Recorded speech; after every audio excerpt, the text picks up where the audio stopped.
PR news ఛానల్కి స్వాగతం. చిత్తూరు నగరంలో ఎప్పటికప్పుడు వార్తా విశేషాలు తెలుసుకోవడానికి మా ఛానల్ని సబ్స్క్రైబ్ చేయండి, లైక్ చేయండి. ఉత్పత్తి ఖర్చు మనం 18,000గా లెక్కేస్తాం. 15,000 ధర నిర్ణయించమని మనం చెప్పాం.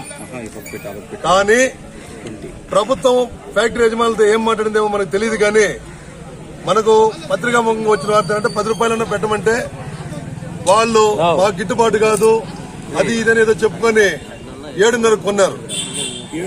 7.5 కొన్నారు. రఘు వాళ్ళ ప్రాసెసింగ్ అసోసియేషన్ ప్రెసిడెంట్ నేను 7.5 రూపాయలు కొంటున్నాను, మా వాళ్ళు 8 రూపాయలు పెట్టమంటే కాదని కూడా చెప్పడం జరిగింది. సో ఈ పరిస్థితుల్లో 7 రూపాయలు స్టార్ట్ అయింది అనుకుందాం. దాన్ని ఏం చేశారు, మళ్ళీ 5 రూపాయలకి ర్యాంపులలో 4 రూపాయలు తెచ్చిపెట్టారు. ఇది ఎంతవరకు న్యాయం? దీనికి ఎవరు బాధ్యులు? కాబట్టి మేము ఈ రోజు కలెక్టర్ దగ్గరికి వచ్చాం. కాబట్టి ఈ రోజు కలెక్టర్ గారు ఏదైతే ధర నిర్ణయిస్తారో, సాయంకాలం మీటింగ్ ఉందంటే వాళ్ళతో, కలెక్టర్ గారు ఏదైతే ధర నిర్ణయిస్తారో ఆ ధర ప్రకారం ఫ్యాక్టరీ వాళ్ళు 10 అయితే 10 ర్యాంపులలో 1 రూపాయి తక్కువగా 9 రూపాయలు కొనాల్సిందే. దీనికి ఎక్కడైనా ర్యాంపులు దోపిడీ చేస్తే మేము రైతు సంఘాలుగా ఈసారి రైతులుగా చూస్తూ ఊరుకునేది లేదు, వాళ్ళ మీద యాక్షన్ కూడా తీసుకుంటాం. సో కలెక్టర్ గారు చెప్పారు, ఇప్పుడు కొన్ని ర్యాంపులలో 4 రూపాయలు కొన్నారండి.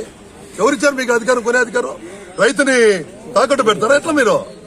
రైతు ఏమనుకుంటారు? రైతు అంటే వాడు పంట దగ్గర అమ్ముకోవాలి. వాడు 4 రూపాయలు కొన్నాడు. ఎమ్మెల్యే గన్మెన్ 4 రూపాయలకి అమ్మే వచ్చున్నాడు.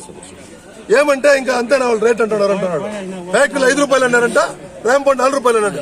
మీకు అంతా ఎవరు చెప్పినారు? కాబట్టి ఈ ధరలు ఈ రోజు ఫిక్స్ అవుతుంది. సాయంకాలం కలెక్టర్ గారు మాకు రిటర్న్ గా రేట్ అడిగాం. మనం ఏ రేట్ ఇస్తాడో ఆ రేటు ప్రకారం మనము ర్యాంపులలో 1 రూపాయి తక్కువ తీయాలంతే. లేదంటే ర్యాంపులు ఎత్తాయండి. మీరు ఎవరికి సమాజ సేవ చేయాల్సిన అవసరం లేదు. మీరేం సమాజ సేవ చేయలే ఎవరికి. కాబట్టి మీరు చేయాలంటే ఏదో క్యాష్ అంటారు కాబట్టి 1 రూపాయి తక్కువ ఉండడం అది కూడా లేదు. కాబట్టి దాన్ని పరిధిలో తీసుకొని రైతులను మోసం చేస్తే మాత్రం ఈసారి మేము టీం ఉంది, యాక్షన్ టీం ఉంది, కంపల్సరీ యాక్షన్ తీసుకుంటాము. ఏ రైతు మోసపోవద్దండి. మేము రైతులకు చెప్పేసా ఇదేమంటే తప్పకుండా రేపు రేటు 4-5 రోజుల్లో పెరుగుతుంది. మీరు కూడా కొంచెం ఓపిక పట్టుకొని మీకు 15-20 రూపాయలు వచ్చే అవకాశం ఉంది. ఈసారి మనం ఒకేసారి పొలములు వస్తే వాళ్ళు 7 రూపాయలు 8 రూపాయలు ఫిక్స్ చేస్తారు. కాబట్టి మనం కూడా సహకరించుకోవాలి, ఒకరికొకరు సహకరించుకొని మంచి రేటు పొందాలని ఈ రోజు పత్రికా ముఖంగా మేము కోరుకుంటున్నాం.